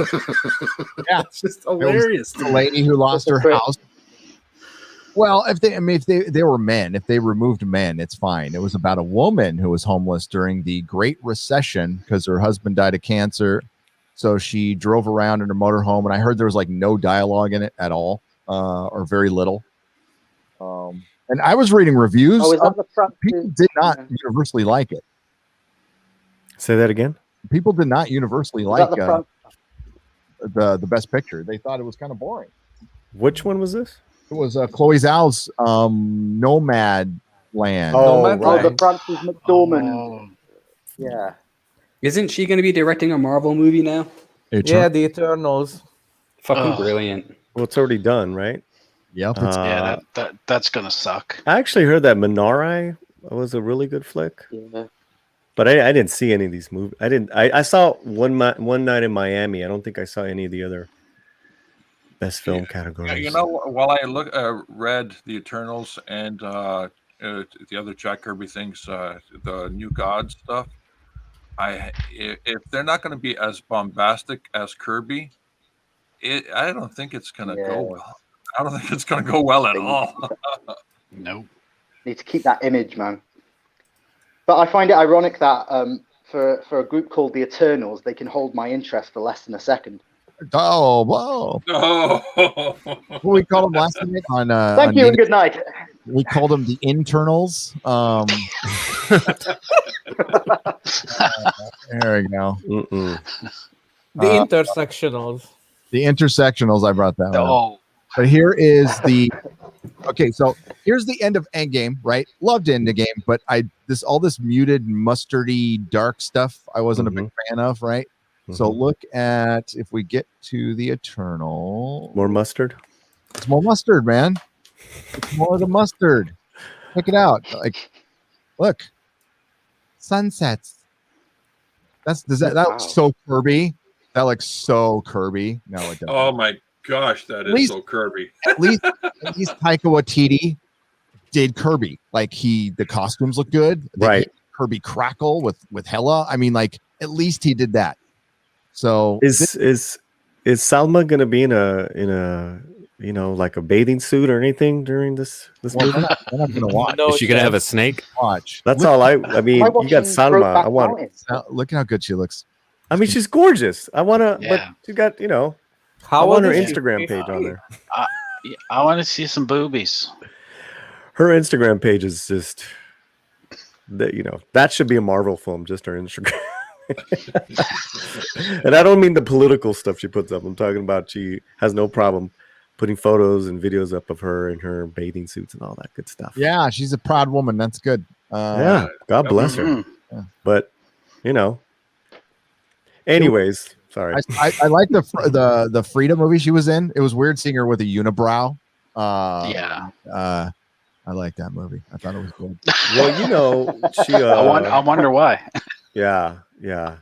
I can't remember. remember. Really do. She had a unibrow. Yeah, I didn't notice them afterwards. so bad. Yeah, so good. So yeah, here's the internals or the intersectionals. The intersection. I'm just not interested in. That was it. That was all. Anything Disney anymore. Didn't they do another thing based on? Was it Kirby or the one with the giant dog? And it starred Ramsay Bolton in it. Hello? The Inhumans? Oh, sorry. Yeah, they canceled that. Oh. Mm-hmm. So this makes sense, making this, doesn't it? Yes. Well, this was made a long time ago. Very similar. Well, that's the whole. See, this stuff we're getting right now was all made. 2 years ago. 2 years ago, yeah. Exactly. Of course. Exactly. Yeah. Black Widow. All these movies. Black Widow, Internals, Wonder Woman, 84. Shoot, everything that's coming out was made in 18. Yeah, they all got pushed late back. 18, 19. Yeah, they all all these movies that were heavy on VFX, they all got pushed back because what's his name, J.J. Abrams, commandeered all the VFX houses, all of them. I know. I have friends who actually work in a few of the VFX houses, and they told me straight out, goes, "Yeah, we shelved all the projects. We're working on the last Star Wars film." He also commandeered Warner Brothers, which that's a story for another day. But Paul, you're right. This stuff is years old, and then they tried to pull from the headline, so it's going to be dated material. It looks terrible. I mean, this looks muted and boring. Here's your star of the movie. So originally we thought it was Richard Madden, right? You know, we saw, hey, Rob Stark, Game of Thrones. He's playing Icarus, who nobody has heard of. I don't care what anybody says. There's going to be hardcore comic fans or guys who used to own a comic shop. Even like I would struggle to remember who the Eternals were. I own the comics. I don't think I've read the entire series. It got canceled back in the 70s, early 70s. They brought it back a couple of times. Never really took off. Neil Gaiman did a pretty good version of them where there's giant celestials standing in Golden Gate Park and stuff. But so this is Circe. And she is played by Gemma Chan. And during the filming process, Chloe Zhao fell so much in love with her that she made her the star of the show. And Rob Stark is now third, fourth fiddle. Wow. But, I mean, Gary, who really cares about this? Nobody. Not with this one. Who the F cares about this? And going back to dated material, then maybe they'll try to do reshoots of, adding more relevant and topical themes, so it'll be more of a DOA. This is going to be Marvel's first flop, in my opinion. I could be wrong. But it's not this is like the one movie you can gender race swap everybody you want. Nobody gives a shit about the Eternals. Nobody cares. I don't. But it's what put this movie up to the front of the line that Kevin Feige said in an interview a couple of days ago. And it was because it was woke. He decided to put it up to the top of the line. That was it. It's not like, oh, these are interesting characters, we can do fun stuff thing. No, it was because of the social issues brought up in this film. Gary, it's not a flop if you identify it as a winner. That's okay. I identify. If you say it enough times. Thought Captain Marvel was the first flop. You have to believe. It made $1 billion. No, Captain Marvel made money. Made a lot of made money. $1 billion. Yeah, but didn't they spend a lot of their money buying tickets? Probably. So it made it look like it made money. Yeah. That's what I heard. Okay. One thing, I remember a lot of videos that they actually talk about all the cinemas actually empty. I remember that. Yeah. So I think like 20 or 30 videos about that. Even Jeremy from Macquarie actually talk about that. Yeah, on opening night. Yeah, exactly. It's unheard of. I mean, that was the only movie that I didn't go to see in the theaters, and I was going to see each and every movie that Marvel used to release in those years, I think, if I remember correctly. It was in the same year that they released Infinity Wars, right? or 1 year No, after? it was the in between year. Yeah. In between years. Okay. Yeah, that they marketed as that you have to see it because it's essential to the next event. Yeah, sure. It came out, Okay, in March, and then Endgame came out at the end of April. Right.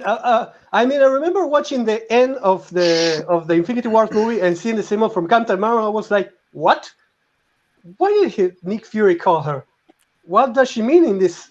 And No Way Home. we all know what happened with that. Highway.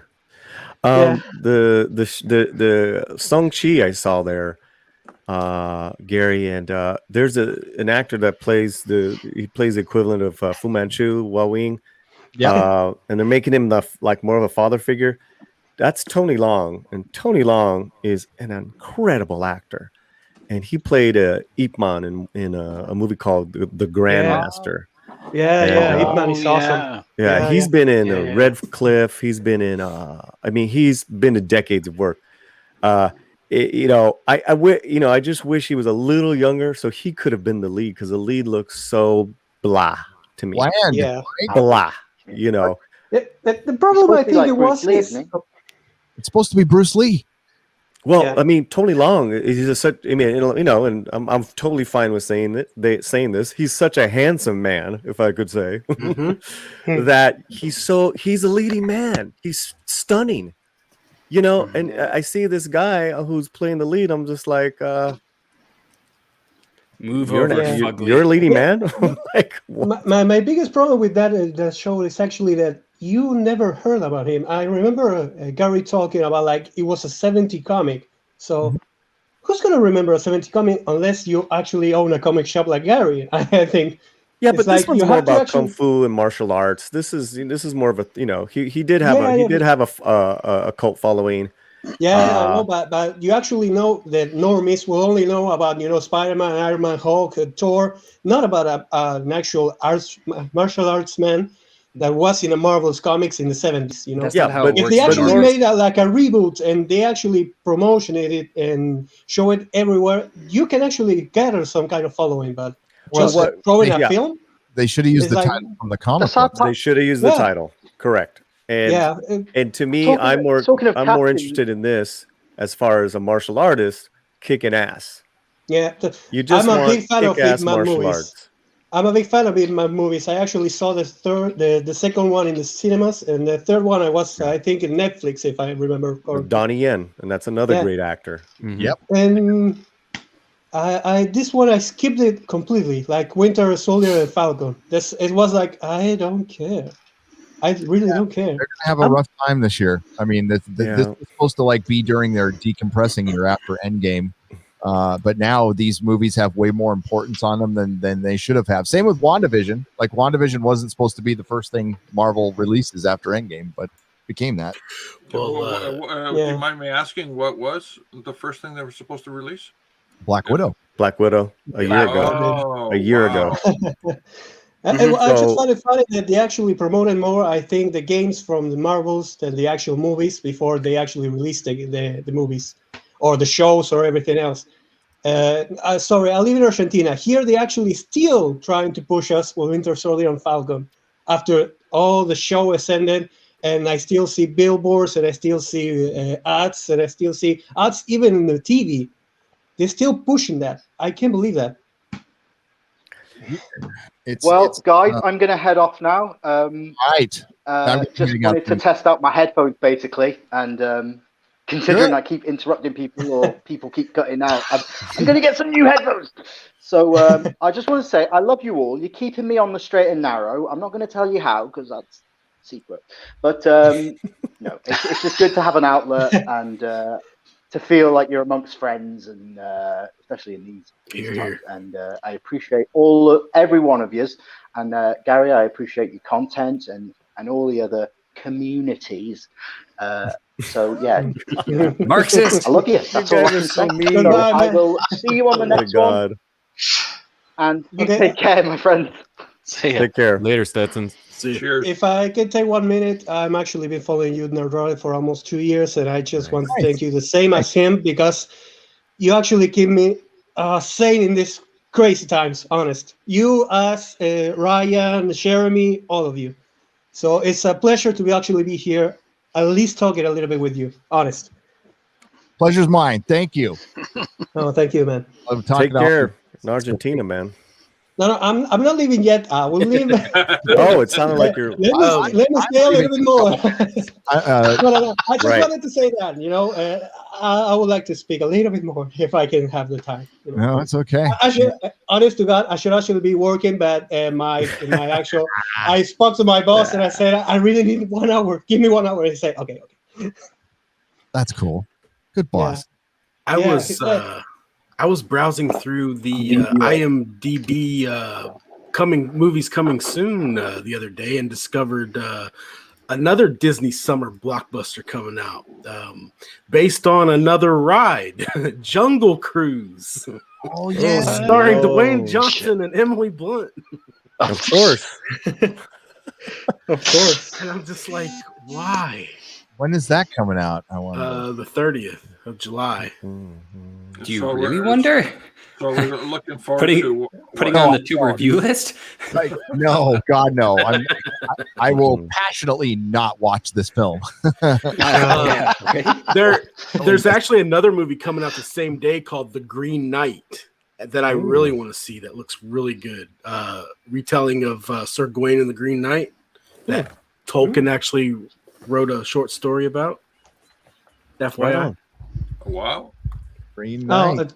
Sir King Arthur's court, the Knights of the Round Table, Sir Gawain and the Green Knight. Yeah, Sir Gawain goes way Sir back. Gawain, my bad. Dude, it's a word from 700 years ago. I don't know how to fucking say it. Yeah. But yeah, no, he's one of the original knights that a couple hundred years later, if you go back to the King Arthur stuff, he just sort of disappears. But he's a really cool character. And he's got this great story of tricking someone and sort of getting that guy's, I don't know. He's a really cool knight. It's got a lot of the same cast that was in what's that movie, The King, that was on Netflix about Henry, or no, it was King Henry, or maybe it was the King. It's King Henry V, basically. Joel Edgerton's in it. Alicia Vikander. Oh yeah, she's the one that played Lara Croft. Yeah, Vikander. And she got an Academy Award Ex Machina. too. Yeah, it looks really good. This is my stuff right here. I love medieval fantasy. Nice. Yeah, I understand that. Just asking you this, Gary. I understand that they're actually trying to change the story about Lord of the Rings, or did I hear it wrongly? Once again, excuse my English. I'm not very good at talking. If they can't, I'm sure people will try, but they contractually cannot do that.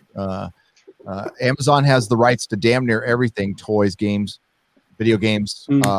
They can publish. They are doing some more publishing, which was weird. I mean, who in the fuck's writing it, and who said that was okay? That was that. But I think it might be just publishing the older works and reprinting them somehow. But yeah, it's going to be interesting. This TV show. Yeah, I was actually discussing this with a friend of mine, a coworker, and he actually asked me, what can they actually modify? And I was like, I don't know.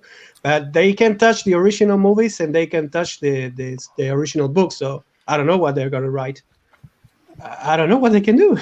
I'm very hopeful for Amazon's take on Lord of the Rings because they're, as I understand it, correct me if I'm wrong, they're using Peter Jackson's assets to make the project. They're using some. They're going to have to make it look like Peter Jackson's, or it's going to be really confusing. Kind of like Watchmen was, because Watchmen, the TV show, which was shit, was a sequel to the comic book, not the movie, which nobody understood. They're like, I watched the first 2 episodes of Watchmen and I was done. I didn't know what the hell that was, but it wasn't. I only watched the first episode. I was like, what is this? What the? And I just I never came back. I just watched Gary and us actually, I think, going crazy about this. I feel so sorry for Az reviewing Batwoman every time because I don't watch that. I won't watch his reviews. Well, I'll play it in the background muted, but I won't watch it. Yeah, I gotta be honest. That is my priceless moment of the week when I hear him screaming his lungs out, actually trying to make sense about that show. I wouldn't be able to make sense, and I never actually read the comics. I cannot believe what he actually does because he read all the comics. So, what are the movies he's done? I can't. My eyes are. It says A Ghost Story, Baby Mary, Empire Builder. I'm totally. What does it say he is? It is completed. So. Yeah, this comes out July 30th, The Green Knight. I'm totally down checking this out. Fuck yeah. Thanks for the rec. Yeah. Oh, A Ghost Story. That's the movie with the guy in the sheet, right? He's just a ghost wearing it. He's just a guy in a sheet the entire movie. With a purpose. What is it? Right. Interesting choice. The casting looks pretty solid in that too. Yeah, it does. I'm pretty excited. Yeah, pretty cool, man. I don't get excited easily. Oh man, I was talking. I think it was last week. I was talking about Without Remorse. I was so angry about that movie when I watched it when it came out on Amazon. How was it? It was awful. It was woke. Okay, the first 10 minutes, it's a SEAL team, and the commander is a woman. And I'm like, no. Are you kidding me? No. Yeah, it deviates so hard from the book. I watched that movie with my wife, and if my wife, of all people, who's not into superhero movies and all that stuff, she figured out the whole plot in the first 5 minutes, and we had a bet, and I have to do the dishes for the whole week now. It happens, man. It happens. My girlfriend actually doesn't watch a lot of shows, and I even sometimes ask for her to name me some movies that she actually watched, and she even didn't watch The Wizard of Oz. And she even watched Watchmen, the first episode with me, and she said, "What is this? Why wasn't he actually a white man?" And she actually remembered the Watchmen movie. And she said that Watchmen was. So, if a person that actually doesn't watch movies at all can actually summarize some of these shows, how do they expect some people that actually read the comics, watch the movies, and know about the show believe that? And it happens so much nowadays. I'm a big fan of Castlevania, and they made Isaac a red ginger man, a black religious man, and it makes no sense. I still can't believe that they did that. You know what? I really like to know who is the marketing team that's telling these companies that they should go for an audience that is not paying for product. I don't know, but that's crazy. I brought all the games, I played all the games, and I was like, okay, that is not Hector. He is not a simp. That is not Isaac. He's not a religious man. And I was like, okay. My brother, who's a big fan, he actually said, okay, it was good. But I was like, no, it doesn't make sense. They try again to change the stories. And sorry, I get so frustrated sometimes with those things because I'm a big games fan. And that bothers me a lot because I put my money on where my mouth is. And I bought these games and I bought all the games. And when they show me a show and they go, okay, first season was good. Second season, okay, it was good. Third season, they went through the rails with the story. I was like, no, what? No, I mean, listen, it's Hollywood is fantasy. We got it. It's cool. Yeah, I understand that, but there's verisimilitude too. So I didn't know. I knew that women weren't allowed in combat until recently, and it's limited, right? It's not full on, and there are no female SEALs yet. No. Yeah. There's been a few that have joined the program, but I don't think any of them have passed the actual. I don't remember what the test is called. No one's passed. No one's passed. There were parts towards the end of the movie, a couple guys get shot. They're trapped and they're doing that whole Hollywood arm over the shoulder, carrying them down the hall. And I'm like, no, that's not how a Navy SEAL would grab that dude's wrist and throw him over his shoulders and tote him down the hall like that. Yep, that's right. That's how they do it. You got to have some military accuracy if you're going to make a Tom Clancy movie. I'm sorry, that's That's probably why it went to Amazon. Well, was it Amazon produced to begin with? Maybe. Yeah, I think so. Sometimes they buy these movies. They're like, oh, they're not going to make it in the theaters. Let's put them on a streaming service. But Is yeah, the action any good? Hey, Gary, I'm going to bounce. All right, buddy. On a lighter note, I'm going to release a Cheech and Chong video. Oh, nice. Cool. Voiced by Tom and Rob of Midnight's Edge. They raided my Cinco de Mayo party yesterday, and it was fucking epic. Yeah, it was. Yeah. Anyways, take care, everyone. And Gary, always good seeing you, bro. Good seeing you, man. Take care, Paulie. Paulie, before you go, we got to do an LA meetup. I want to talk about this, like maybe this summer. We get some of the LA, the Robert Meyer Burnett's and some people, and we go hang out.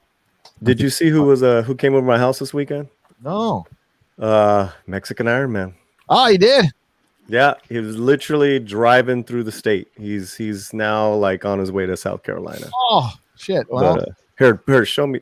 Hit me up on the solo really quick. Oh, you got it, man. There we go. And Iron Man. Mexican Iron Man. I'm so glad he's like doing better and he can get out. Yeah, he's out and he'll get healthier now that his legs are good. Yep. He's such a good guy. Thanks, Paulie. You're a good guy too. And we definitely need to do a hangout. I want to get to LA. Let's do it, man. Let's do it. God bless everybody. Take care. Sure. All right, peace. Take care. We're gonna be wrapping things up here because I do have to go. What's up, Draco?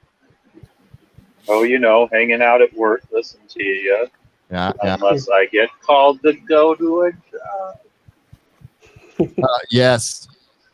I remember those days. They weren't so bad. But my work is calling because I have videos to finish and make before they get too stale. And that's the YouTube game. Tomorrow night we got Dan Vask. The dulcet tones of Dan Vask is joining us, so we're gonna he'll be we'll be showing some of his videos. If you're not familiar, he's a singer, but he's also a member of our group and a good guy. And there's other people I'm waiting to hear back from that I haven't heard back from, and I think we're gonna get just some guy back soon on the show. So this should be fun tomorrow. It's a good time to bring up then that Dan Vask has just released a new heavy metal cover of the Viking Mother song. I'm going to forget the name of it right now, but if you find Dan Vask on YouTube, you can listen to this new release. It's excellent. Here it. Where is it? Here it is. Oh God, we got to live through an ad. Again, my apologies because I'm on my ad account. I'm on the Nerdrotic Live account. There we go. Little piece of Dan Vask. My mother told me someday I would buy galley with good horse, sail to distant shores, and upon the prow noble-born high steer, steady course to the haven, many foemen.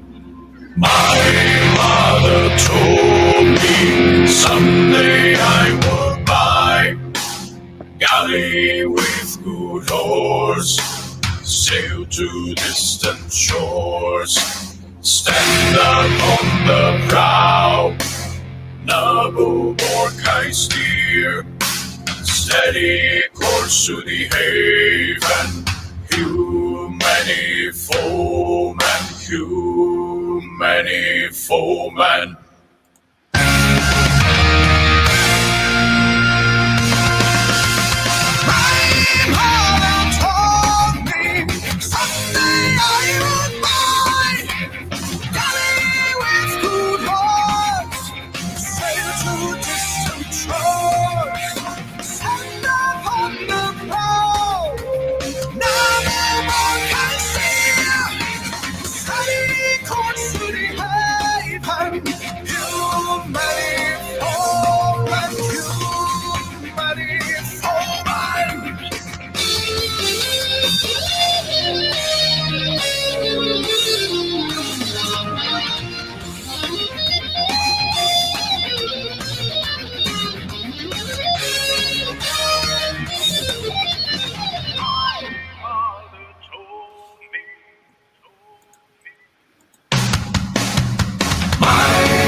sail to distant shores, stand out on the prow. Naval wartime steers, steady course to haven. Humanity, I'm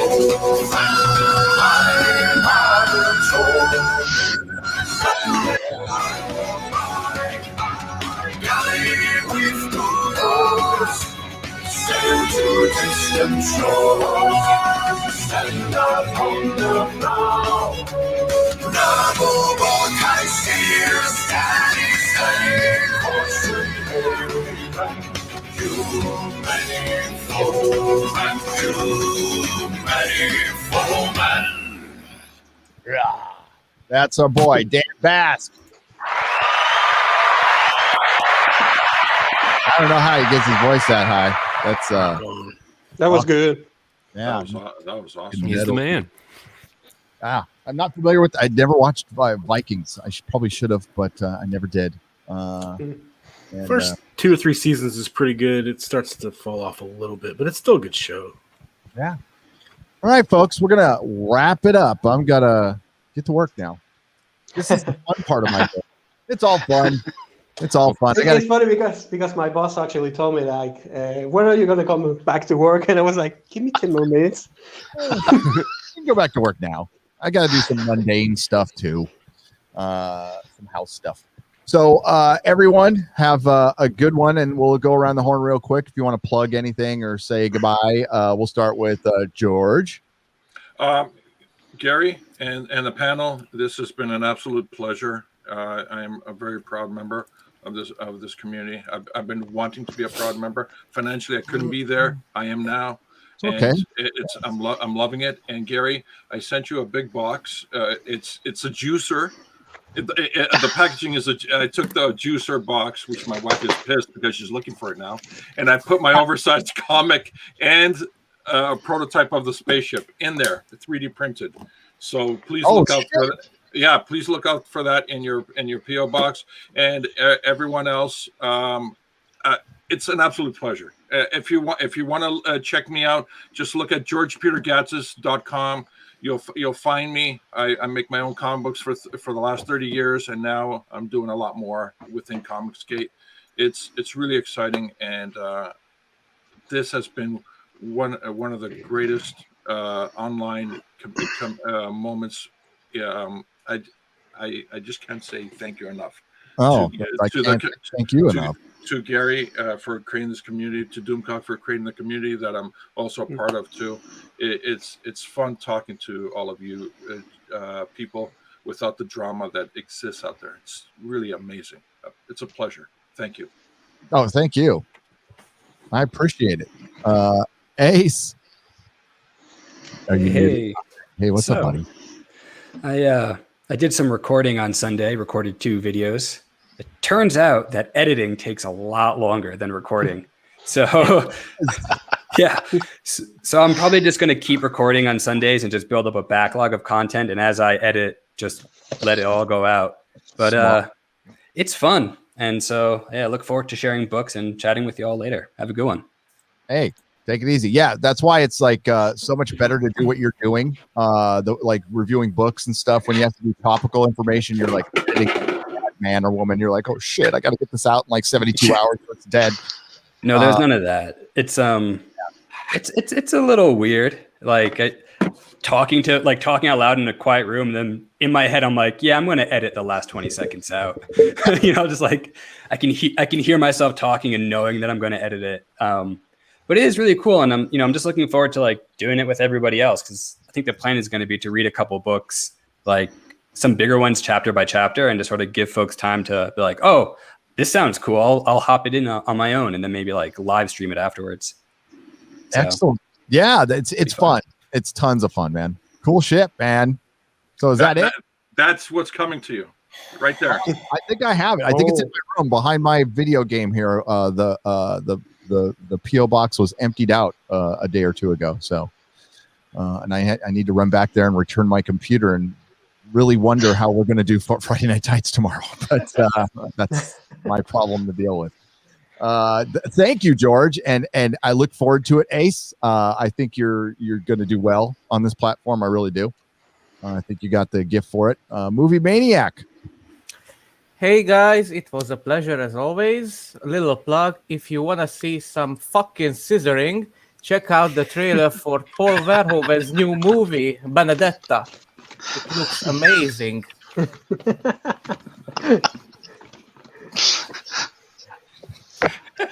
Very good. That's a great pitch. Sven, can you top that? Probably not. I am Sven, the Naked Nordic Ninja. I've been pretty much just streaming games on my PlayStation. I'm trying to make videos and maybe do a live stream maybe once a week, but it's really hard because I'm outside of my comfort zone with this. Like it's like Ace said, it's easy to sit here and talk, but then when you have to listen to yourself and edit it, it's pretty hard. But more content from me coming soon, I promise. I'm working on it. Thanks, Sven. Darius. Hey, Gary. I really just came on to say thank you for doing what you do and say hello to everybody. I try not to interrupt anyone. But thanks for doing this on a Thursday when I can actually join. And appreciate you. Hey, appreciate you too. And Thursday works out right now with this crazy schedule. But I think they're going to stay on Thursdays. I have a live stream late. I'm being interviewed somewhere in Australia later tonight.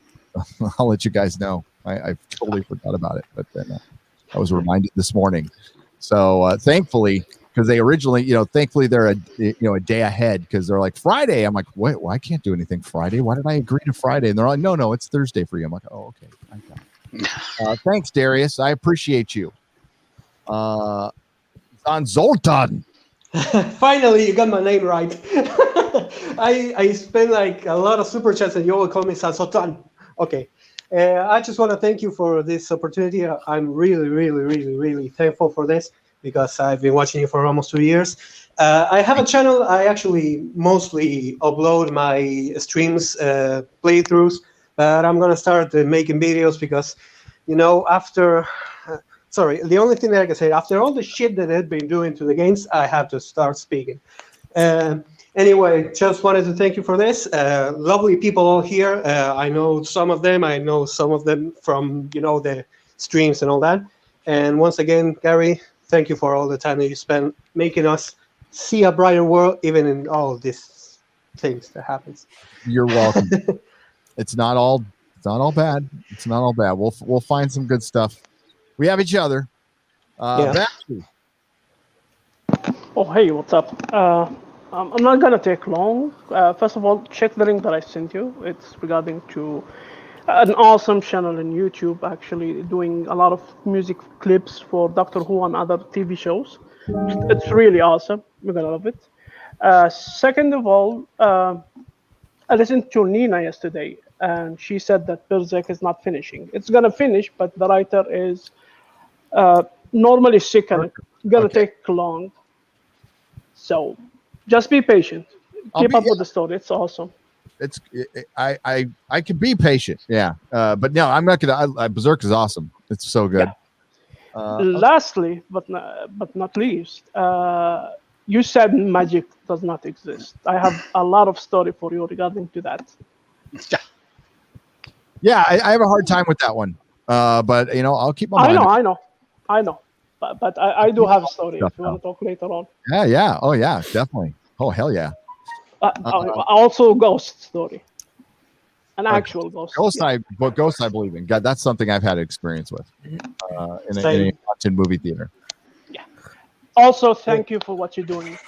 I'm now going to the backlog of your Friday Night Type when you started, and I'm watching every show, and I'm enjoying the vibe of it. Cool. Yeah, it goes way back, that show. Yes. I'm going through them all. Don't worry. Our first official Friday Night Tights episode was reviewing Punisher season 1, I think. A long time ago. All right, thanks, and enjoy that. Yeah, you can see my progression from cringe to less cringe. Draco. Yay! I made it back in. Actually, thank you very much, Eric K. The master wrench, the mensch wrench, if you will. Yeah, the mensch wrench.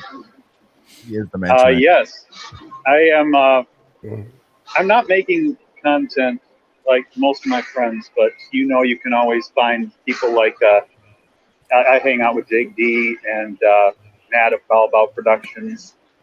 Occasionally, they let me on one or another of their streams, and actually, their channels are really excellent if you are not already subscribed to them, because whereas I need to think about my takes before I make a really bad hot take, theirs pretty good. Oh, and Vigilante Williamson too. Young man is excellent. I'm also working on my own. I've had a website for ages, and I'm basically trying to finish that into something so that I can always just point to my website and say, just find me on social media through there. I'll have all the links. And maybe I might make some videos late in the night coming up here, because I got nothing else going on after I get out of work. There you go. It's a good hobby. That's all you can say is it's a good hobby. Thanks, Draco. Thank you. What the hell's going on here? This damn computer. All right. Thanks, everyone. Have a wonderful day. Friday Night Tights tomorrow with Dan Bask. Hopefully they'll have a video out today or tomorrow. Thankfully, my last one was doing really good. So that helps a lot. That gives you a little free time. So, it's absolute craziness. There's like 4 or 5 subjects I could do a video on right now. And I don't know which one should take priority because they're all pretty interesting. And we have plenty to talk about tomorrow, including Az's little battle with Freddie Prinze Jr. Yeah, that was a great moment. Oh, yeah. Friday Night Tights crew came in, just it was so cool. I loved it. All right. So, all right. What was that? Somebody gonna say something? Anyone? Okay. Sorry. Just one thing. I live in Argentina, and honest to God, if I could actually meet you in any kind of way, I would go there. But I live in Argentina. Well, maybe I'll go down there. Maybe I'll go to South America. If you ever come here, I can assure you that I'm gonna book you an hotel. I'm gonna pay your hotel if you come here. Awesome. Honest. No, I will go down there someday. There's a lot of things I need to see down there. And Buttcrack Media. Hey, how's it going? I just like to say it was a pleasure being on with all you guys, and I always listen to you, Gary, and Az, and Doomcock, and all those guys. So it's always fun. Excellent. All right. Take care, everyone. Eric, thank you very much. I appreciate you and all the other wrenches and the Modrotics. Thanks for everyone for joining up on the channel and supporting this venture. It's been the ride of my life, and it ends tomorrow. It was all worth it. But we always have each other. It's not going to end tomorrow, thankfully, hopefully. And we'll keep fighting, and hopefully things will turn around someday. I think out of all the franchises that could be saved, it's the MCU. I think that's the one franchise that could weather some stupid shit and then turn around eventually. I'm sure compromises would have to be made. I'd be okay with that if they just made like really fun shit that we enjoyed. That's all I really want. So, I mean, if it's up for me, I would say Battlestar Galactica and Star Trek. To be honest, the hell with the rest. Personally, yeah, Battlestar is going to be awful when it comes out. That Sam Esmail's just I know.